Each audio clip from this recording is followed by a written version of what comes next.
فين بيروح حمام الطيارة؟ السؤال اللي الكل بيفكر فيه بس مش بيجرؤ يسأله. هو الحمام في الطيارة بيخلص فين؟ بينزل تحت؟ الحقيقة لأ، مش بينزل على اللي ماشيين في الشارع تحت الطيارة.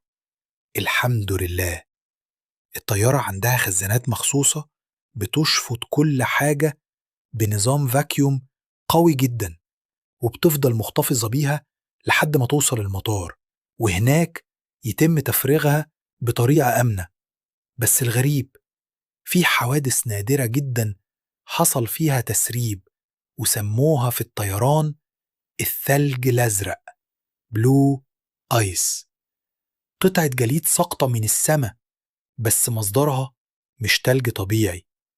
الخلاصة، لما تلاقي نفسك بتبص من الشباك وتشوف حاجة تلمع، ادعي بس ما تكونش بلو آيس، واحجز رحلتك مع بتاع سياحة اللي يهتم إنك تشوف السما صافية، مش مفاجآت.